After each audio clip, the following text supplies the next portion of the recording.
ሰላም እንደምን አላችሁ ተማሪዎች? ይህ የዘጠነኛ ክፍል የአማርኛ ቋንቋ ትምህርት ነው። እንደምን አላችሁ ተማሪዎች? በዛሬው ርዕሳችን ወይም በዛሬው ክፍለ ጊዜያችን የምናየው ምዕራፍ 3 ድምፅ ወምስል 2 ወይም ቪዲዮ 2 ማለት ነው፣ ስርዓተ ነጥቦች በሚል ይሆናል። ተማሪዎች ባለፈው ክፍለ ጊዜያችን በምዕራፍ 3 መጀመሪያው ድምፅ ወምስል ወይም ቪዲዮ አንድ ላይ ማለት ነው ስለተለያዩ የማዕድን አይነቶች እንዲሁም በድምፅ ወይም በማዳመጥ ክህሎት ማለት ነው አንብቤላችኋለሁ። የተለያዩ ጥያቄዎችን ሰርተናል። በሁለተኛም በመጽሐፋችሁ ውስጥ ወይም በመማሪያ መጽሐፋችሁ ላይ የቀረበውን የማዕድን አይነቶች እንዲሁም የተለያዩ ጥያቄዎችን ሰርተን ነበር ያቆምነው። ውድ ተማሪዎች በዛሬው ዕለት የምንማረው ወይም ደግሞ በክፍል 4 ጽፈት የሚለውን እዚህ ጋር እንደምትመለከቱት የስርዓተ ነጥብ አይነቶችን ወይም ስርዓተ ነጥብ ምንድን ነው፣ ስርዓተ ነጥቦች ምንድን ናቸው የሚለውን የምንማማር ይሆናል ማለት ነው። መልካም ቆይታ ተመኘው ተማሪዎች። መልካም።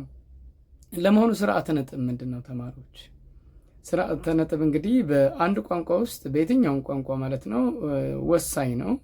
እንደምታውቁት ስርዓተ ነጥብ ባይኖር ኖሮ አንድ ጽሑፍ ምን ሊመስል እንደሚችል አስባችሁታል ተማሪዎች? ስለዚህ በቋንቋ ውስጥ በየትኛውም ቋንቋ ማለት ነው ምንም እንኳ አሁን ያየነው በአማርኛ ቋንቋ ውስጥ ያለውን ቢሆንም በየትኛውም የቋንቋ አጠቃቀም ስርዓተ ነጥቦች ወሳኝ ናቸው።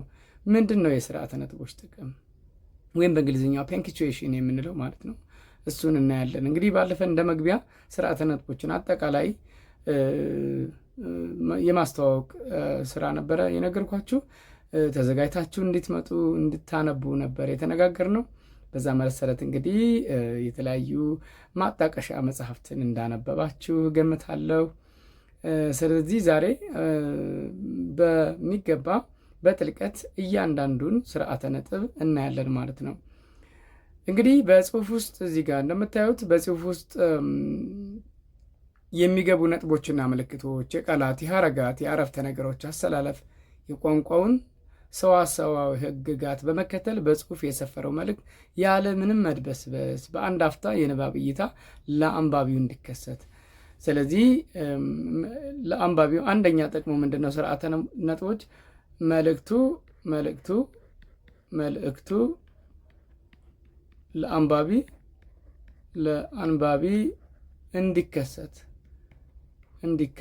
እንዲከሰት ሲባል ምንድነው? መልእክቱ ግልጽ እንዲሆን ማለት ነው።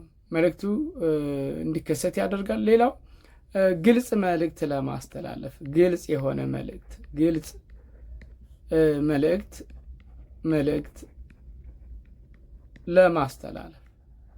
ለማስተላለፍ ይህንን በደንብ አስምሩበት። ስለዚህ በአንድ ጽሁፍ ውስጥ ግልጽ መልእክት የሚኖረው ምን ሲኖር ነው? ስርዓተ ነጥቦች ሲኖሩ እንደማለት ነው። ሌላው መልእክቱ የማያሻማ መሆን አለበት። መልእክቱ የማያሻማ ማለት ምንድነው? ግራ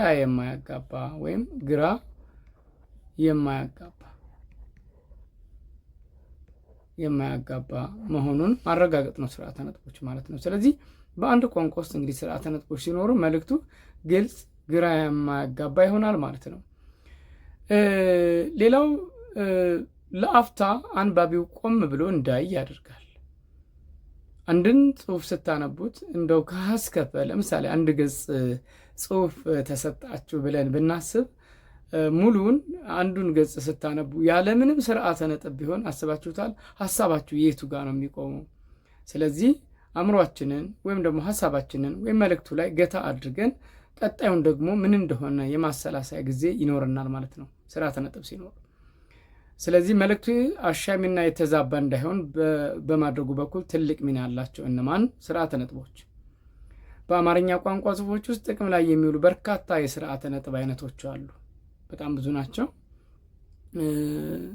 እንግዲህ አንዳንዶቹ በተለያየ ቋንቋ ውስጥ የተለያየ ጥቅም አላቸው። ምንም እንኳ የወል መጠሪያቸው ወይም የጋራ መጠሪያቸው ስርዓተ ነጥብ የሚል ቢሆንም ምንድነው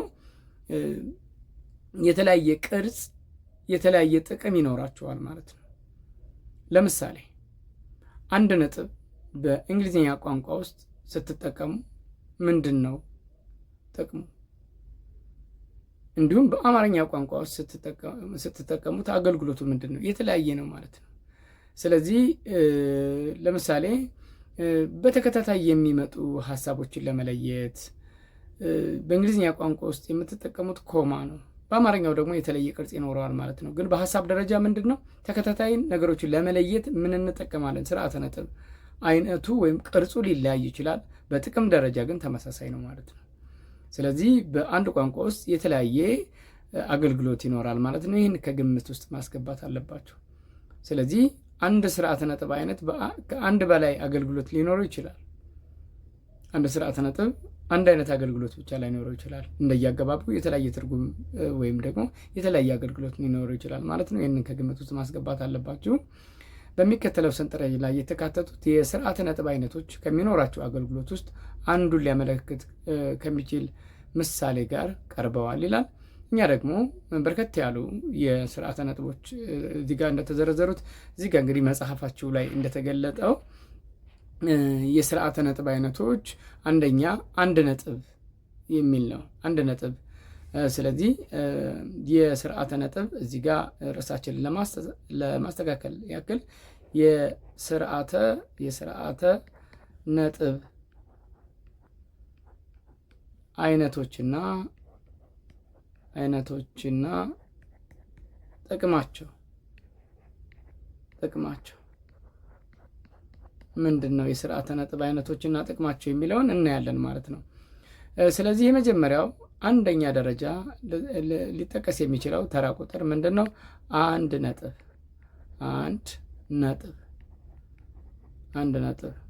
ይህንን እንግዲህ በደንብ ማየት ይኖርባቸዋል ተማሪዎች። አንድ ነጥብ እዚህ ጋር እንደተጠቀሰው ምንድን ነው? እንደዚህ አድርገን ይቅርታ፣ ይሄኛው ትንሽ የተንሻፈፈ ነው። በደንብ አድርጋችሁ እናንተ አስተካክላችሁ ልትጽፉ ትችላላችሁ። አንድ ነጥብ ለመሆኑ አንድ ነጥብ አገልግሎቱ ምንድን ነው ተማሪዎች? እስኪ በሚገባ በምሳሌ እንመልከት። መልካም እንግዲህ አንድ ነጥብ በሌላ አጠራሩ ይዘት ተብሎ ይጠራል። ይዘት ብለን እንጠራዋለን ማለት ነው። ሌላ ስሙ ይዘት ተብሎ ይጠራል። ይህንን በደንብ ማየት ይኖርብናል። ስለዚህ አንድ ነጥብ ጥቅሙ ምንድን ነው? የአንድ ነጥብ የተለያዩ አገልግሎቶች አሉት። እንግዲህ ከነዚህ ውስጥ የመጀመሪያው ጥቅሙ የአንድ ነጥብ አሳጥሮ ለመጻፍ ወይም አህጽሮተ ቃል እንላለን በዚህ አገባብ ማለት ነው። አህጽሮተ ቃል ለመመስረት ያገለግለናል። ወይም አሳጥሮ ለመጻፍ ባጭሩ የመጀመሪያ ጥቅሙ አሳጥሮ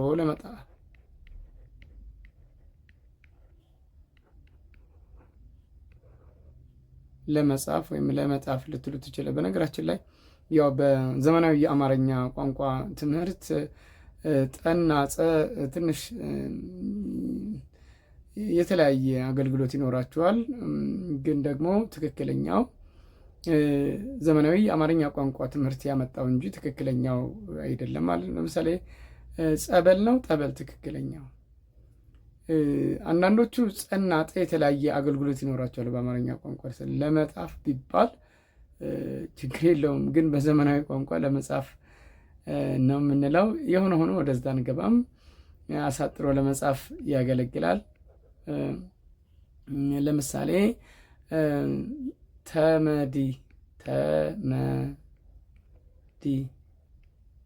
ተመድ በነገራችን ላይ በመጨረሻም ላይ አንዳንድ ጊዜ ልክ ቋንቋው እየዘመነ ሲመጣ አንዳንዶችን እንተዋቸዋለን። ተመድ እዚህም ጋር መጨረሻ ላይ ማድረግ አለብን። በነገራችን ላይ በትክክለኛው የቋንቋ አገላለጽ በመሆኑም የመጀመሪያውን ስታዩ ተመድ የተባበሩት መንግስታት ድርጅት አሳጥሮ። ስለዚህ አህጽሮተ ቃላት አህጽሮተ ወይም አህጽሮተ ቃል ለመመስረት አህጽሮተ ቃል ወይም አጭር ቃላትን እንደማለት ነው። ስለዚህ የተባበሩት መንግስታት ድርጅት በማለት ፋንታ ምን ልትሉ ትችላሉ? ተመድ። ግን አሳጥረን የምንጽፈው ነገር ሁለት አይነት ነው። አንደኛ ለራሳችን በሚገባን መንገድ የምንጽፈዋለን፣ ሌላው ሰው የማይረዳው። አንዳንድ ጊዜ ስማችንን ለምሳሌ እኛ አሳጥረን ብንጽፍ አንድ ሰው ስሙ ከበደ ሚካኤል ቢሆን ደራሲውን አይደለም እያልኩ ያለሁት ለምሳሌ ማለት ነው። በእርግጥ እሳቸውን ለመዘከር እንችል ይሆናል። ዞሮ ዞሮ ምንድን ነው የምንለው? ከበደ ሚካኤል ለማለት ከሚ ብንል አይታወቅም፣ ምክንያቱም በዛ መንገድ አልተዋወቀምና። ስለዚህ ዓለም አቀፍ ወይም ሀገር አቀፍ እውቅና ሊኖረው ይገባል ማለት ነው አጽሮተ ቃል። ስለዚህ አንድ ሰው በመሰለው ቢጽፍ፣ ለምሳሌ እናንተ የራሳችሁን ስም ወይም የድርጅት ስም አይታወቅ ጽሁፍ ላይ ብታቀርቡት ምንድን ነው? ምንም ትርጉም የለውም። ጓደኛዬ የተመዲ ሰራተኛ ነው ብላችሁ አረፍተ ነገር ብትመሰረቱ ተመዲ ይታወቃል፣ ዓለም አቀፋዊ ተግባቦት ስለሆነ። በእንግሊዝኛው ዩኤስኤ እንግዲህ በእንግሊዝኛ ቋንቋ አይተናል ተማሪዎች፣ ይታወቃል፣ ዓለም አቀፍ ተቀባይነት ያለው ነው። እና ይህንን በዚህ መንገድ በደንብ ማስተዋል ይኖርባችኋል ማለት ነው ተማሪዎች። የሁለተኛው ጥቅሙ ደግሞ የአንድ ነጥብ ወይም ይዘት ማለት ነው ምንድን ነው ብለን ስንመጣ ደግሞ እዚህ ጋ ለብለን መግለጽ እንችላለን። ሁለተኛውን ጥቅም ለ ምንድን ነው? ብርን ከሳንቲም ለመለየት። እዚህ ጋ ብርን ከሳንቲም ለመለየት፣ ብርን ከሳንቲም ለመለየት ልንጠቀምበት እንችላለን። ለምሳሌ ያክል እዚህ ጋር ምን ልትሉት ትችላለህ? 2 ብር ከ50 2 ብር ከ50 ይሄን በጽሁፍ ልታረጉት ትችላላችሁ። እናንተ ተጠቀሙት እሱን 2 ብር ከ50። ስለዚህ 2.50 ነው የምንለው ማለት ነው። 2 ብር ከ50 ማለት ነው። ብርን ከሳንቲም ለመለየት ምን እንጠቀማለን? ይዘት ወይም አንድ ነጥብ የሚባለውን እንጠቀማለን ማለት ነው። ግልጽ ነው ተማሪዎች? ስለዚህ እንግዲህ የአንድ ነጥብ አገልግሎት ይሄ ነው ማለት ነው። ለምሳሌ እዚህ ጋ ምሳሌው ላይ እዚህ ጋ መጽሐፋችሁ ላይ እዚህ ጋ ማየት ትችላላችሁ። ነጋዴው በ6 ወራት ውስጥ 1 ብር ከ1.25 ይላል። እዚህ ጋ ሚሊዮን ብር አተረፈ። 1.25 ሚሊዮን ብር አተረፈ። ስለዚህ ብርን ከሳንቲም ለመለየት ወይም ደግሞ ቁጥሩ ከሰፋ ሳንቲም ላይሆን ይችላል። ቀጣይ ያለው የብር መጠን ምን ሊሆን ይችላል? ብዙ ብር ከሆነ ሚሊዮን ብርና 100 ሺህ ብሮችንም ለመለየት እንጠቀምበታለን። በነገራችን ላይ 1.5 ሚሊዮን ብር ካልን ምንድን ነው? 1 ሚሊዮን ከ50 ሳንቲም ማለት አይደለም አይደለ? 1.5 ሚሊዮን ያው የምታውቁት ነው። 1 ሚሊዮን 500 ሺህ ለማለት እነዛም። ስለዚህ ከፊት ለፊት የምታስገቡት ነው ማለት ነው። 3 ብር ከ50 ሳንቲም ካላችሁ 3.50። ስለዚህ አንድ ነገር እዚህ ጋር መጠንቀቅ ያለባችሁ ነገር 2.50 ካላችሁ ወይም ለምሳሌ 2.5 ብትሉ ምንድን ነው? ከ5 ሳንቲም ነው ወይስ ሚሊዮን ነው? ከፊት ለፊት ጽሁፍ ሊኖር ሊገባል ማለት ነው። ስለዚህ እዚህ ጋር 2 ብር ከ50 ሳንቲም ማለት አለባችሁ በጽሁፍ። ስለዚህ ጠቅለል ሲል ግን ብርን ከሳንቲም ለመለየት የሚለው ያግባባናል ማለት ነው። ወደ ቀጣዩ እንለፍ ተማሪዎች። ቀጣዩ 2 ነጥብ ይሆናል ማለት ነው። ለመሆኑ የ2 ነጥብ አገልግሎት ምንድን ነው? እዚህ ጋ አንድ ምሳሌ ተጠቅሷል። እሱ ምሳሌ አይተን ደግሞ ሁለተኛ ሌላ እናያለን ማለት ነው። መልካም 2 ነጥብ እዚህ ጋር ልታዩት ትችላላችሁ። ተራ ቁጥር 2 ማየት ትችላላችሁ መጽሐፋችሁ ላይ ማለት ነው። 2 ነጥብ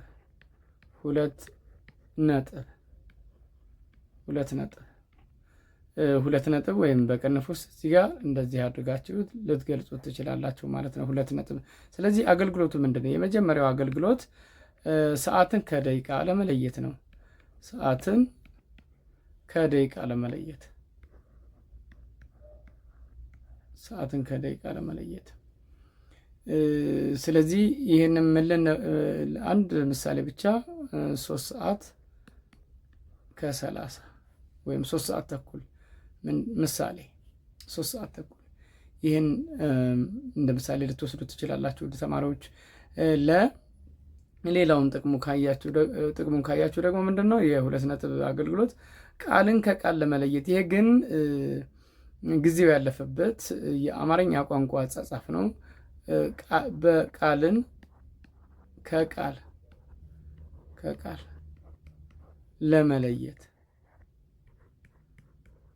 በኮምፒውተር አንድን ቃል ስጽፉ ክፍተት ይኖረዋል አይደል? ለምሳሌ አዲስ አበባ ውብ ከተማ ነች። አሁን ይህንን ብትመለከቱት እንደዚህ አድርገን ብንጽፍ ትክክል ነው። አንደኛ አማራጭ ይሄ የመጀመሪያው አጻጻፍ ዘዴ ነው ማለት ነው፣ ወይም ዘመናዊው አሁን የምንጠቀምበት ይሄን ነው አይደል? አዲስ አበባ ውብ ከተማ ነች። ሁለተኛው ግን አዲስ አበባ ውብ ከተማ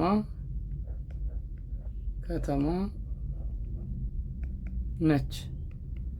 እያችሁት አንዳንድ የድሮ ጽሁፎችን አይታችኋል። የድሮ መጽሐፍቶችን ስታገኙ እንደዚህ ናቸው ማለት ነው። ስለዚህ ቀደም ባለው ጊዜ እንጠቀምበት የነበረ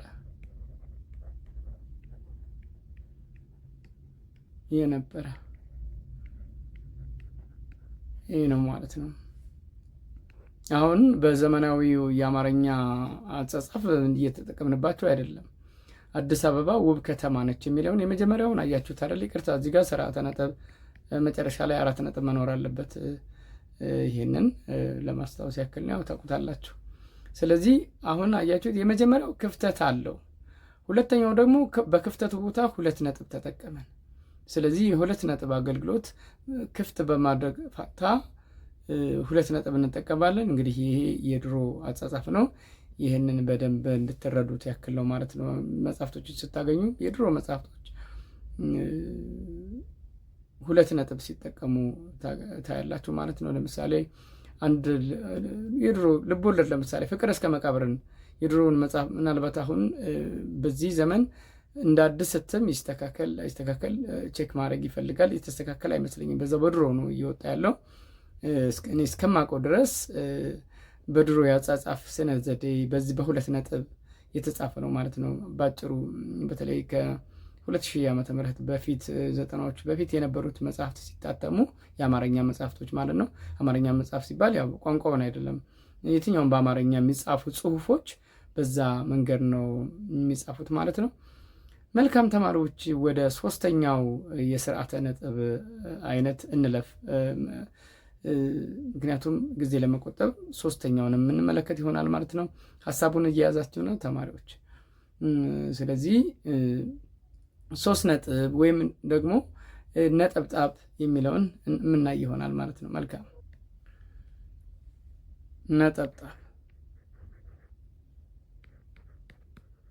ነጠብጣብ ምንድን ነው? እንደዚህ አድርጋችሁ ይሄ ነው ነጠብጣብ የምንለው ማለት ነው።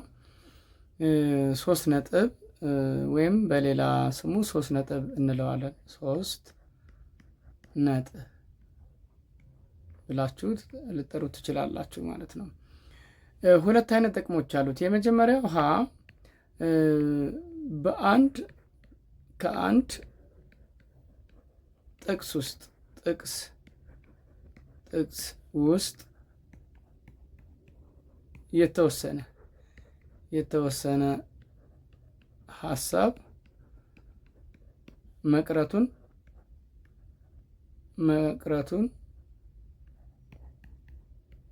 ወይም መቆረጡን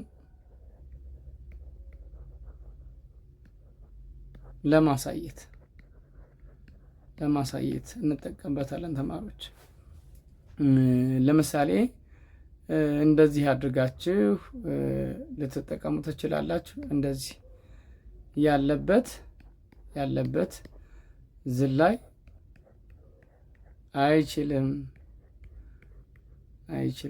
አንዳንድ ጊዜ በአማርኛ ቋንቋ ውስጥ ያው ብዙ ከስርዓት አንጻር የማንጠቀማቸው ቃላቶች አሉ። በፊት ለፊት የማንናገራቸው ያው ቁጥብ መሆን ያስፈልጋል። አንዳንድ ጊዜ እንደ ባህል ሁሉን ነገር አንናገርም አይደል? ኢትዮጵያዊ ስለሆን ስለዚህ ዳሽ ምን ያለበት ዝላይ አይችልም እንላለን ባጭሩ አይደለ? አሁን ከዚህ አባባል ውስጥ እንግዲህ የተቆረጠ ሀሳብ አለ ማለት ነው። ያው የምታውቁት ስለሆነ ወደዛ አልገባም። ሰርገኛ መጣ። እዚህ ጋር መጽሐፋችሁ ላይ ያለውን ሰርገኛ መጣ፣ ሰርገኛ መጣ፣ ቀጥሎ የሚመጣ አለ ማለት ነው። ሰርገኛ መጣ ምን እንደሚሆን በርበሬ ቀንጥሱ። ሰርገኛ መጣ፣ ያው ሰርገኛ እየመጣ ነው። በርበሬ ዝግጅት ማለት ነው። ሰርገኛው ሲመጣ ያው እንግዲህ ያለ ጊዜው የሚከናወንን ለመግለጽ የምንጠቀምበት አባባል ነው። የምታውቁት ነው። ዋናው ሀሳባችን ያው የስርዓተ ነጥቡን አገልግሎት ለማየት ስለሆነ ወደዛ አልመጣም፣ ወደ አባባሉ።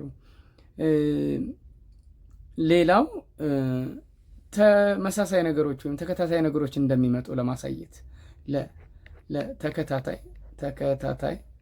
ተከታታይ ነገሮች እንደሚመጡ። ተከታታይ ማለት ምን ማለት ነው ተማሪዎች? ተከታታይ ነገሮች ወይም ተመሳሳይ ናቸው። እነዚህ ተከታታይ ተመሳሳይ መሆን አለባቸው እንደሚመጡ ለማሳየት። ለምሳሌ አንድ ላሳያችሁ። ለምሳሌ አበበ ቦርሳ፣ ሌላ ምንድን ነው እንግዲህ የአንዳንዶቹን በቀጣይ እያየን እንማማራለን። ለጊዜው ግን ቦርሳ፣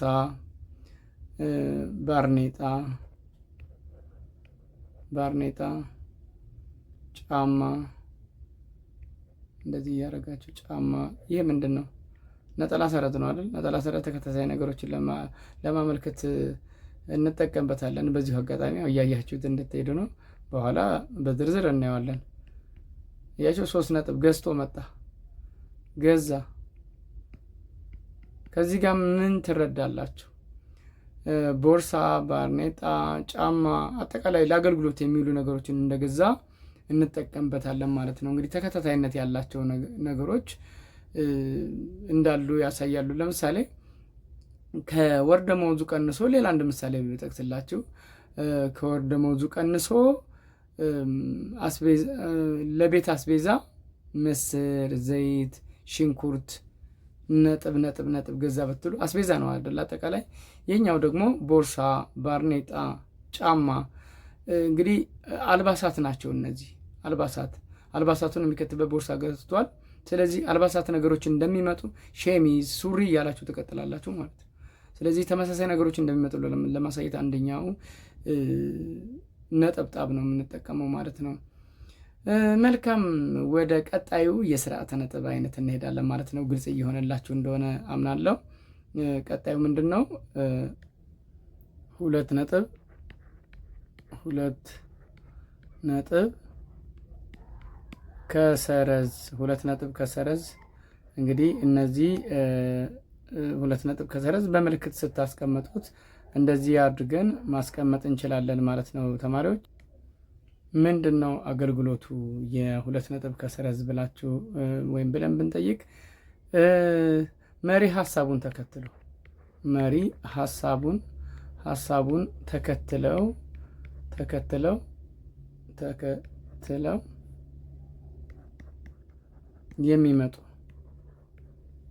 የሚመጡ ሀሳቦች እንዳሉ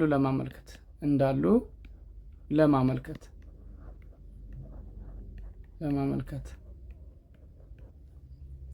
ስለዚህ ይህንን ነገር በደንብ ልትመለከቱት ትችላላችሁ ማለት ነው።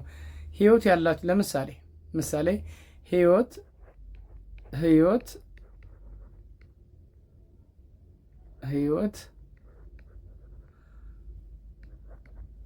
ያላቸው ነገሮች በ2 ይከፈላሉ። 4 ነጥብ። እነሱም ብላችሁ እንደምታደርጉት እንደዚህ ነው የምናደርገው። 2 ነጥብ ከሰረዝ። ስለዚህ መሪ ሀሳቡ ምንድን ነው? ህይወት ያላቸው ነገሮች እዚህ ጋር በደንብ እንታዩ ትፈልጋለሁ። ህይወት ያላቸው ነገሮች እዚህ ጋር በደንብ ህይወት ያላቸው ነገሮች በ2 ይከፈላሉ። ህይወት ያላቸው ነገሮች በሁለት ይከፈል። እነሱም ምን እንላለን እዚህ ጋር? እነሱም ሁለት ነጥብ ከሰረት ሀ እጽዋት ለእንስሳት ብላችሁ ይታወቃል። ቀጣዩ በሁለት ነው ያላችሁት። የሚመጣው ሀሳብ ሁለቱን ዝርዝር ነገሮች ማየት ነው አይደለ? ስለዚህ እንግዲህ የሁለት ነጥብ ከሰረዝ አገልግሎት ይሄ ነው። እዚህ ጋር መጽሐፋችሁ ላይ እየተጠቀሰው ማየት ትችላላችሁ። በመማሪያ መጽሐፋችን ውስጥ 9 ምዕራፎች ይገኛሉ።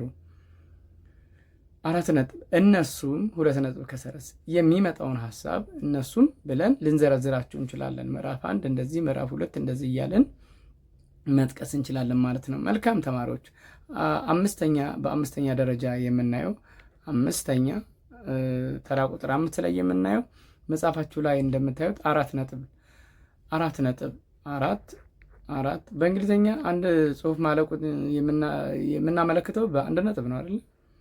ፉል ስቶፕ ፒሪየድ የምንለው ማለት ነው። በአማርኛ ደግሞ አንድ ሀሳብ ማለቁን የምናሳየው በ4 ነጥብ ነው። በእንግሊዝኛ በአንድ ነጥብ ነው፣ ወይም ፒሪየድ ወይም ፉል ስቶፕ ብለን የምንጠራው። ስለዚህ 4 ነጥብ አንዳንዴ ነገሮችን በቃ ምንም ድርድር የለውም ለማለት ሰምታችሁ ታውቃላችሁ? አይ እንደዚህ ነው በቃ 4 ነጥብ እንላለን አይደል? በንግግርም እንጠቀምበታለን አንዳንዴ 4 ነጥብ ወይም በምልክት ያው የተለመደ ነው የምታውቁት። 4 ነጥብ ምንድነው አገልግሎቱ? የ4 ነጥብ አንድ ሀሳብ ማለቁን ለማሳየት ነው ማለት ነው ባጭሩ። አንድ ሀሳብ ማለቁን ለማሳየት ምን እንጠቀማለን? 4 ነጥብ እንጠቀማለን ማለት ነው። ይሄንን እንግዲህ የምታውቁት ስለሆነ ብዙ በጥልቀት ማየት አይጠበቅብንም። ስለዚህ አንድ ምሳሌ ላሳያችሁ። ልጁ ጎበዝ ነው። ልጁ ጎበዝ ነው አረፍተ ነገር ነው አይደል? ልጁ ጎበዝ ነው። ስለዚህ አረፍተ ነገሩ ማለቁን ወይም መቋጨቱን የአረፍተ ነገርን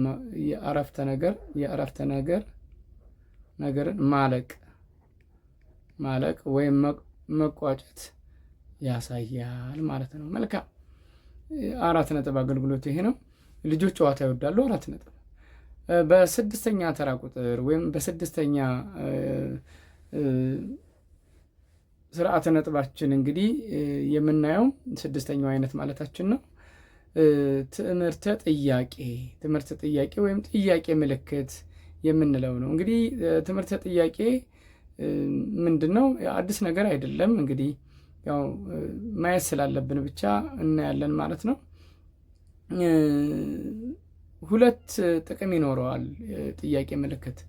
ትምህርተ ስድስተኛ ትምህርተ እዚህ ጋር በደንብ ትምህርተ አይደለም፣ ትምህርተ ጥያቄ ነው የምንለው በተለምዶ፣ ግን ትምህርተ ነው። ትምህርተ ጥያቄ በቅንፍ ውስጥ ይሄ ነው ጥያቄ ምልክት የምንለው አይደል? ወይም ጥያቄ ምልክት እንላለን በተለምዶ ትምህርተ ጥያቄ የሚለውን። ስለዚህ ምንድን ነው ትምህርተ ጥያቄ አገልግሎቱ? አረፍተ ነገር በጥያቄ መልክ የቀረበ መሆኑ ነው። በጥያቄ መልክ አረፍተ ነገር በጥያቄ መልክ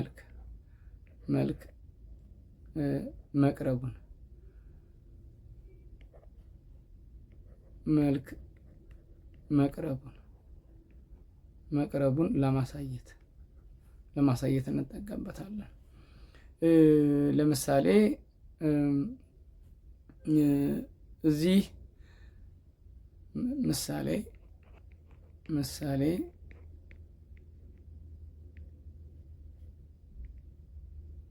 እንደዚህ ልታደርጉ ትችላለህ። በአዲስ አበባ ስንት ክፍለ ከተሞች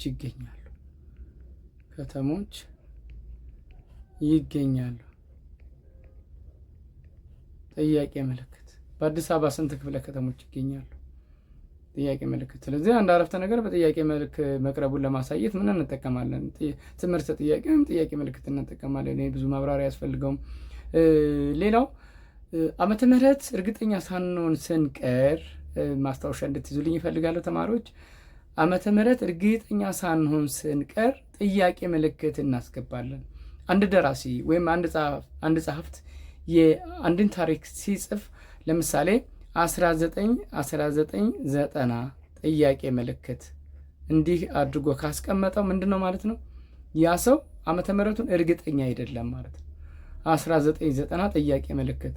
እንግዲህ አንዳንድ ታሪክ ድርሳናት በዚህ ዓመተ ምሕረት 2-3 አይነት እናገኛለን። አንዳንድ ጊዜ እርግጠኛ አንሆንም፣ መላምቶች ይኖራሉና አንድ አይነት ነገሮች ሲያጋጥሙን ምን እናደርጋለን? ዓመተ ምሕረቱን እንጽፍና ጥያቄ ምልክት እናደርጋለን ማለት ነው ተማሪዎች። ስለዚህ አንዱ የጥያቄ ምልክት ወይም ደግሞ ትዕምርተ ጥያቄ አገልግሎቱ ይሄ ነው ማለት ነው። መልካም፣ ወደ ቀጣዩ እንሄዳለን ተማሪዎች። 7ኛ ትዕምርተ እችኛዋ አናት ትዕምርተ አንክሮ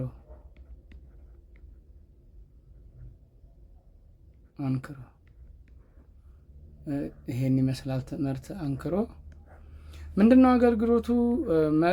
መገረምን፣ መደነቅን፣ ማሞካሸትን፣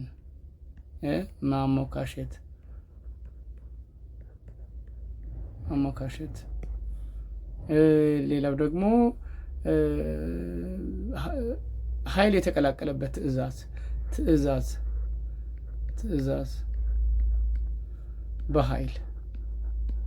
በኃይል ወይም በቁጣ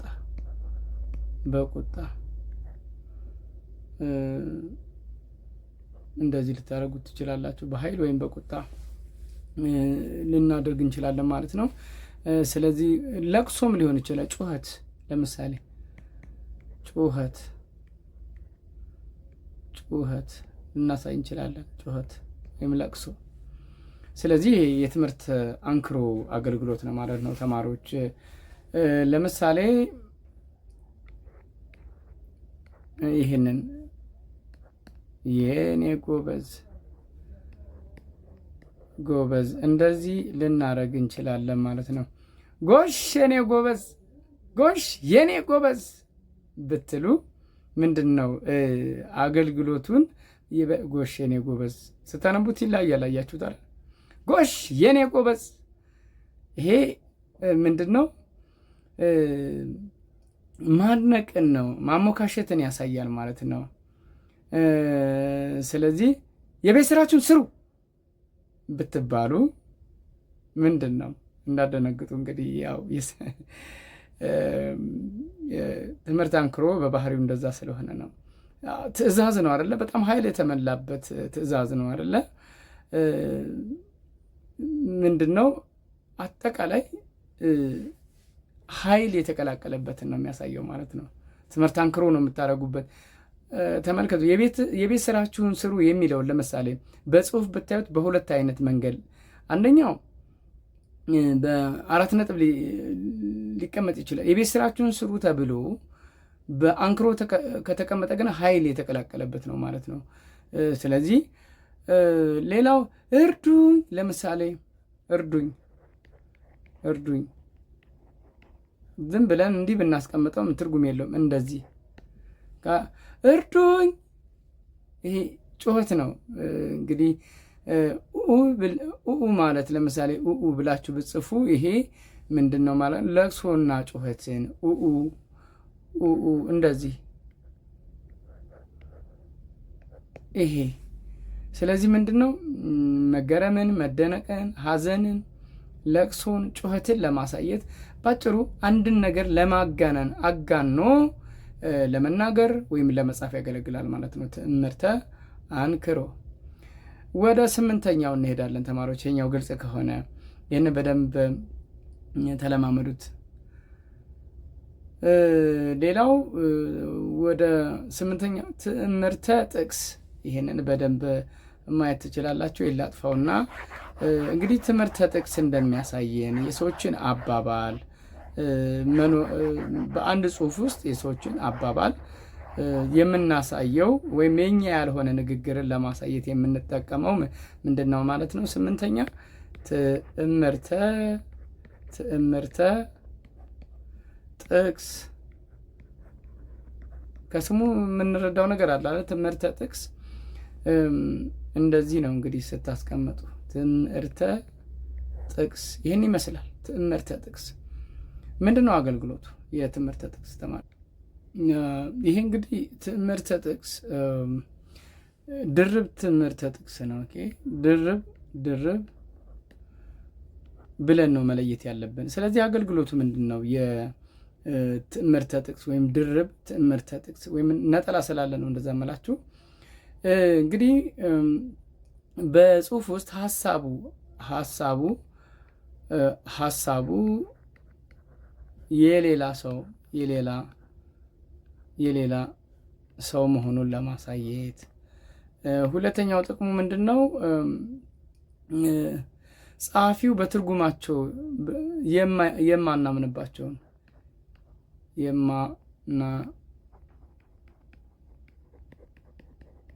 የማናምንባቸውን ትርጉሞች ለማሳየት። ሌላው በአንድ ቋንቋ ውስጥ በትርጉማቸው የማያምንባቸውን በጽሁፍ ውስጥ የሰዎችን ቃለ ምልልስ ሐመሯ ቃለ ምልልስ ለማሳየት እንጠቀምባታል። ለማሳየት ቃለ ምልልስ ለማሳየት እንጠቀምበታለን ማለት ነው። ለምሳሌ የተውሶ ቃላትን ሌላው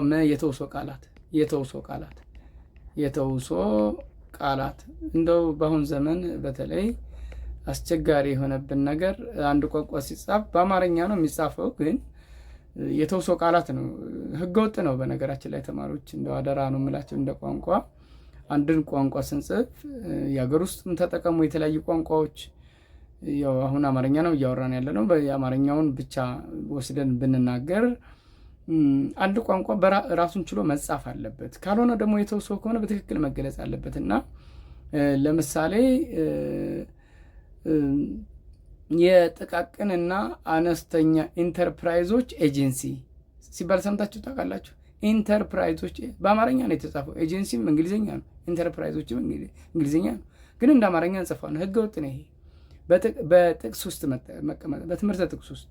ምክንያቱም አማርኛ ቋንቋ አይደለም። ስለዚህ አንዳንድ ጊዜ በድፍረት እንጽፋለን እና ጽሁፎቻችን አሁን በጣም ከባድ ነው። እንደዚህ አይነት ነገር መጠቀም የለብንም። ስናወራም በተቻለ መጠን አንዱን ቋንቋ አጣርተን ጉራማይሌ ነው የምንጠቀመው እና የሆነ ሆኖ ምሳሌ ላሳያችሁ። ምሳሌ አንድ ነገር ፈላስፋው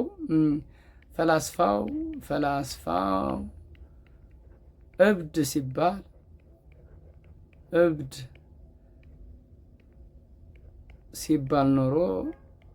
ሲባል ኖሮ ጠፋ። እንደዚህ ብንል ያው ይቀጥላል። እብድ ሲባል ኖሮ ጠፋ ቢባል አሁን እዚህ ጋር ይህንን ጽሁፍ ብታገኙ ደራሲው ወይም ደግሞ ይህን ጽሁፍ እብድ የሚለውን በጥቅስ ውስጥ ያስቀመጠበት አያምንበትም። ሰዎች ይላሉ እንጂ ይሄ ተገቢ አይደለም ወይም አላምንበትም ማለት ነው። ሌላው ቫት መከፈል አለበት። ቫት መከፈል አለበት። ቫት መከፈል አለበት። እንደዚህ ብትሉ ቫት የሚለው ምን አማርኛ አይደለም። ቫት መከፈል አለበት የተውሶ ቃል ነው ማለት ነው። ቅድም የነገርኩህ ኢንተርፕራይዞች ኤጀንሲ ቫት በአማርኛ ቃል ነው የተጻፈው፣ ግን እንግሊዝኛ ነው። ስለዚህ በዚህ አይነት መንገድ ሃይማኖት ዛሬ የቤት ስራችሁን ስሩ አለች። ሃይማኖት ማናት ያለችው? ሃይማኖት ነች። የቤት ስራችሁን ስሩ አለች። ቃሉ የማን ነው? አሁን ቃለ ምልልሱ የእሷ ቃል ያ የቤት ስራችሁን ስሩ የሚለውን ጥቅስ ውስጥ ማስቀመጥ አለባቸው ማለት ነው። ይህንን እንግዲህ በደንብ ሌላው አባባል መሆኑን ምን አስቸኮለ? ሲሮጡ የታጠቁት ሲሮጡ ይፈታል ሲባል አልሰማም እንዴ? ምን አስቸኮለ? ሲሮጡ የታጠቁት ሲሮጡ ይፈታል የሚለው ምን አባባል ነው አይደል? ጥቅስ ውስጥ ማስገባት አለባቸው። ስለዚህ ይህን ይመስላል ማለት ነው የትምህርተ ጥቅስ ወይም ደግሞ ድርብ ትምህርተ ጥቅስ ነው። አስታውሱ፣ ነጠላ ስላለ እሱን እናያለን። መልካም ነጠላ ትምህርተ ጥቅስ እንግዲህ እንደተነጋገር ነው በአንድ አባባል ውስጥ ሌላ አባባል ሲኖር በአንድ አባባል ውስጥ ሌላ አባባል ሲኖር ለማሳየት ሲኖር እዚህ ጋር ለምሳሌ ያክል መጽሐፋችሁ ላይ እዚህ ጋር ተራ ቁጥር 9 እዚህ ጋር ማየት ትችላላችሁ። ይሄው ጥሩ ውጤት እዚህ ጋር ስክሪኑ ላይ እንደምትመለከቱት ጥሩ ውጤት እዚህ ጋር ይሄኛው ድርብ ነው። ጥሩ ውጤት ለማምጣት ተግታችሁ አጥኑ የሚለውን የመምህራችንን ምክር መዘንጋት የለብንም በማለት የክፍል አለቃችን መከረን። አሁን ጥሩ ውጤት ለማምጣት ተግታችሁ አጥኑ የሚለውን የመምህራችንን ምክር መዘንጋት የለብንም ያለው አለቃው ነው። ግን ከዛ ውስጥ የመምህራቸው አባባል ምንድን ነው? አንድ አባባል ተጠቅመዋል። ተግታችሁ አጥኑ። የማን አባባል? የመምህራቸው ነው። ይህን ደግሞ ጠቅለል አድርጎ የተናገረው ሌላ ሰው ነው ማለት ነው። ስለዚህ ጥሩ ውጤት ለማምጣት ተግታችሁ አጥኑ የሚለውን የመምህራችንን ምክር መዘንጋት የለብንም። ወይም ደግሞ ክፍል ውስጥ አለቃችሁ ተነስቶ ለምሳሌ እናንተን ጥሩ ውጤት ለማምጣት ተግታችሁ አጥኑ የሚለውን የመምህራችንን ምክር መዘንጋት የለብንም በማለት የክፍል አለቃችን መከረን ብሎ አንድ ሰው ቢናገር ወይም ለሌላ ሰው ቢያወራ ከክፍል ውስጥ ወጣችሁ ማለት ነው። ይሄ አባባል ነው እና በአንድ አባባል ሌላ ነጠላ ጥቅስ መኖር ማመልከት ይኖረው። ተግታችሁ አጥኑ የሚለው ደግሞ ሌላ አባባል ነው፣ የመምህሩ አባባል ነው ብሎ የክፍል አለቃችን መከረን፣ እዛ ላይ ጨምሮ የተናገረው። ስለዚህ በአባባል ውስጥ ሌላ አባባል መኖሩን ለማሳየት እዚህ ጋር ተግታችሁ አጥኑ።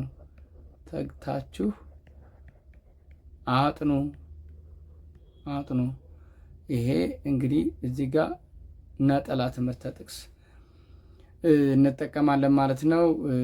ሌላው እንግዲህ ይሄ ሙሉ ሰረዝ የምንለው ነው። ተማሪዎች ጥያቄ ቁጥር 10 ጥያቄ አይደለም፣ ያው ተራ ቁጥር 10 ምንድነው?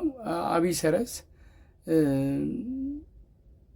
ይሄ ሌላ ስሙ እንግዲህ ሙሉ ሰረዝ፣ አብይ ሰረዝ የሚባሉ ነገሮች ሰምታችሁ ልታውቁ ትችላላችሁ። ምንድነው ልዩነታቸው? ሙሉ ሰረዝ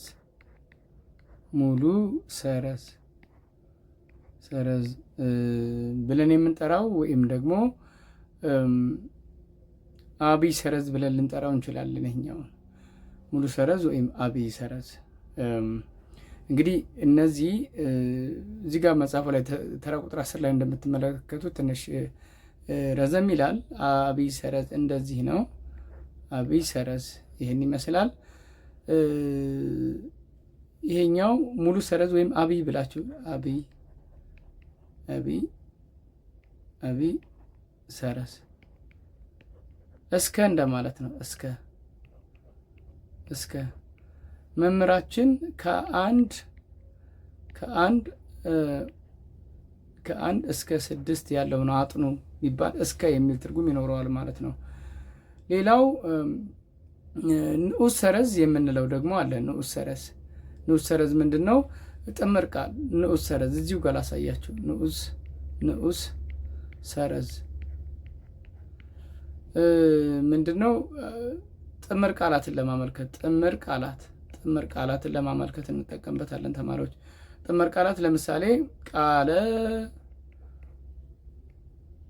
ላይ ነው የምንጽፈው፣ እንደዚህ አድርገን ነው የምንጽፈው። አጭር ነች። ከዚህኛው ቃለ ጉባኤ አያችሁት? ምንድን ነው? ጥምር ቃል ነው። ቃል ሌላ ነው፣ ጉባኤ ሌላ ነው። ቃለ ጉባኤ ራሱን ችሎ ይቆማል ማለት ነው። ስለዚህ ምንድን ነው? ጥምር ቃላትን ለማመልከት እንጠቀምበታለን ማለት ነው። ሌላ ዝርዝር ነጥቦችን ለማመልከት የቋንቋ ትምህርት ዋና ዋና ዓላማዎች ተማሪዎች ዝርዝር ቃላትን እዚህ ጋር እንደዚህ አድርገን ላሳያቸው።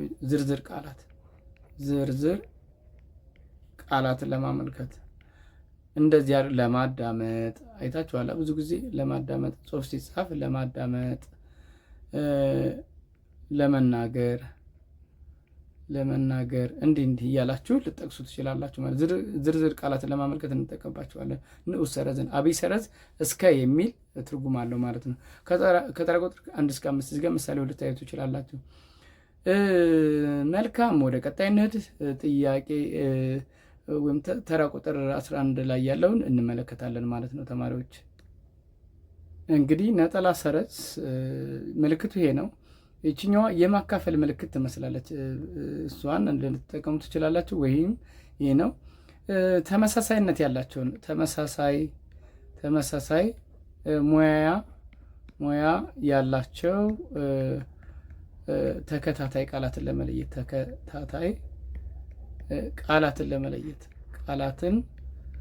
ለመለየት እንጠቀምበታለን። ተማሪዎች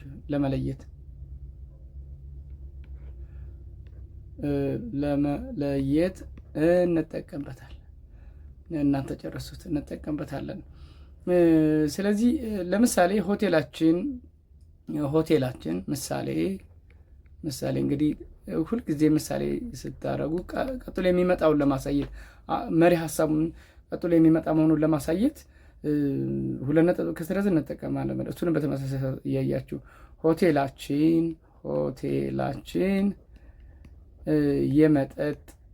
የመጠጥ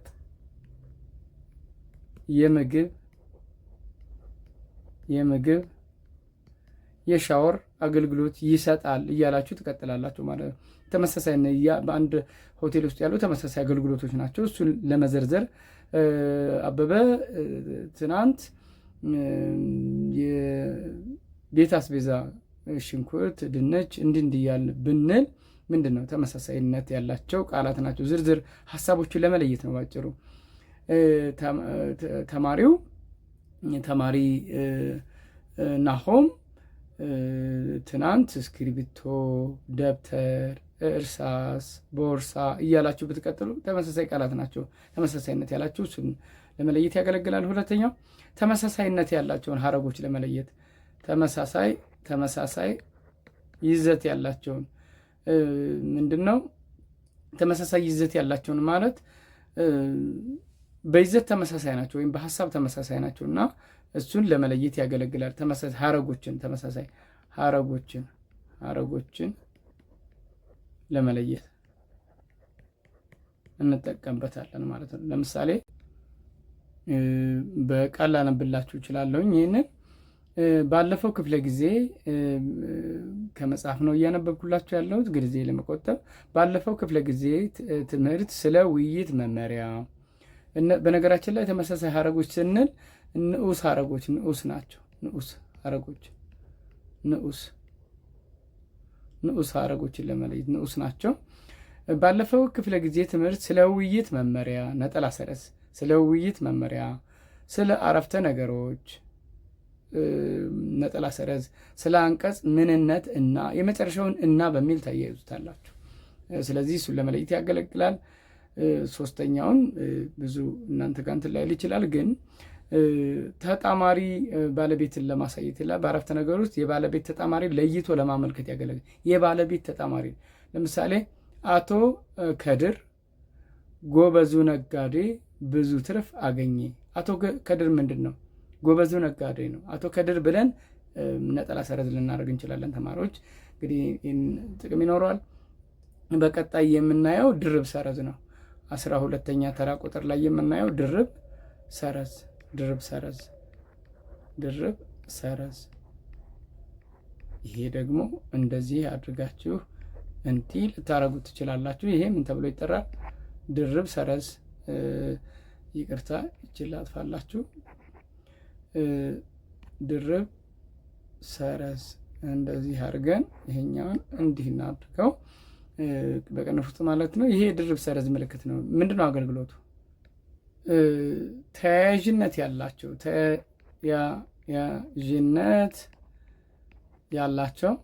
ያላቸው ራሳቸውን ችለው የሚቆሙ ችለው የሚቆሙ አረፍተ ነገሮችን ለመለየት እንጠቀምበታለን። ወይም ደግሞ አያይዞ ለማቅረብ እንጠቀምበታለን። ተማሪዎች ተመሳሳይ ናቸው በይዘት። ለምሳሌ ጊዜ ለመቆጠብ መጽሐፋቸው ትምህርቷን በሚገባ ታጠናለች። በሚገባ ያው ለማሳጠር ነው። በሚገባ ታጠናለች። ድርብ ሰረዝ ትምህርቷን በሚገባ ታጠናለች። እዚህ ጋር መጽሐፋችሁ ላይ ያለውን ስክሪኑ ላይ ማየት ትችላላችሁ። ትምህርቷን በሚገባ ታጠናለች። የእረፍት ጊዜዋን በአግባቡ ትጠቀማለች። በአግባቡ እንዲህ የተቆረጠ መሆኑን ለማሳየት ነው። በአግባቡ ምን ትጠቀማለች?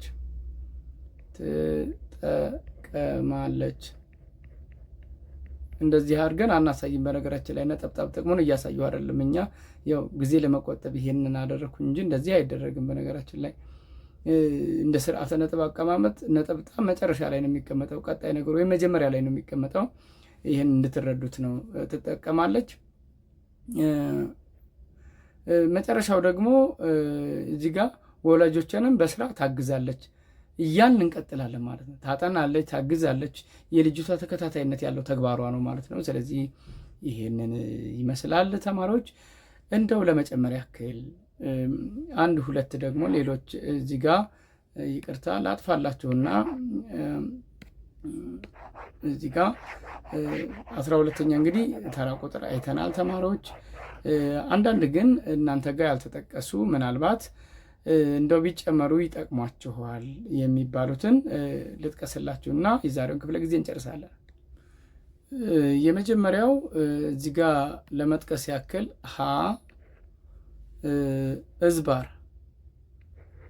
እዝባር ወይም አቆልቋይ ብለን እንጠራዋለን። አቆልቋይ ብለን እንጠራዋለን። እንደዚህ ነው አይደል? እዝባር የምትጠቀሙት። ስለዚህ ጥቅሙ ምንድን ነው? ቀን ዓመተ ምሕረትን ለምሳሌ 2/3 ወር 2017 ዓመተ ምሕረት ልትሉ ትችላላችሁ። ዓመተ ምሕረት እዚህ ጋር ደግሞ ለማሳጠር ምን ብለናል? 1 ነጥብ አይደል? አጽሮተ ቃል ዓመተ ምሕረት። ሌላው አሳጥረን ለመጻፍ ለምሳሌ ትምህርት ቤት፣ እንደዚህ ትምህርት ቤት እንላለን አይደለ? ትምህርት ቤት ለማሳጠርም እንጠቀምበታለን። በነገራችን ላይ ተራ ቁጥሮችን ቅደም ተከተል የሚያሳይ ወይም ሆሄያትን እንደዚህ አድርጋችሁ በአማርኛ ቃሎት እንዲህ አድርጋችሁ እንደዚህ መጻፍ ይቻላል። ቁጥሮችንም እንደዛው አንድ እንደዚህ ይቻላል። 1 ነጥብ ነው በእንግሊዝኛው አይደለም የምንጠቀመው። ስለዚህ እንዲህ ያደርጋችሁ 2 ልትጠቀሙ ትችላላችሁ ማለት ነው። ሌላው የመስሪያ ቤት ደብዳቤ ቁጥርና ዓመተ ምሕረትን ለመለየትን እንጠቀምበታለን። ሌላው የስርዓተ ነጥብ አይነት ትምህርተ ስላቅ ነው። ስላቅ እዚህ ጋር ስላቅ ትምህርተ ስላቅ እንደዚህ ነው። እሺ ይገለበጣል። የትምህርት አንክሮ አንተ ጎበዝ ነህ፣ አንተ ጎበዝ ነህ። እንደዚህ ካስቀመጠላችሁ አንድ ሰው እየተሳለቀባችሁ ነው ማለት ነው። አደራ ጽሁፍ ላይ አንተ ጎበዝ ነህ ካላችሁ አንተ ጎበዝ ነህ፣ አንተ ጎበዝ ነህ መሳለቅን ወይም ማሾፍ ያመለክታል ማለት ነው። ሩይ ወይም እኩል ይሆናል የምንለው አለ። ይህንን ያው እኩልነትን የሚያመለክት ነው፣ ታውቁታላችሁ። ይቺ እንደዚህ ከሆነች የጎደለ ቃል አለ እዚህ ያስገቡት ለማለት ነው። በጽሁፍ መካከል ይችን ምን ትባላለች? ይችን በደንብ ይዋት።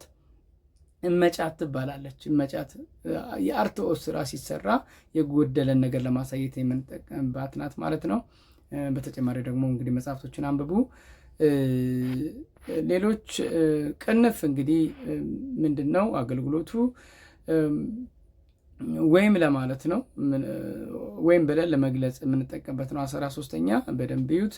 ይህንን ብዙ ከዕለት እንግዲህ ይህን ጥያቄ እንድሰሩት ጋብዛለሁ ማለት ነው። ለምሳሌ ከዕለታት አንድ ቀን እዚህ ጋር መጽሐፋቸው ላይ ያለው ነው፣ ስክሪኑ ላይ ተማሪዎች። ከዕለታት አንድ ቀን አንድ አዳኝ በወጥመድ አንድ ትዋኔ ይዞ ወደ ቤቱ ሲመለስ፣ ተመሳሳይ ሀሳብ ነው።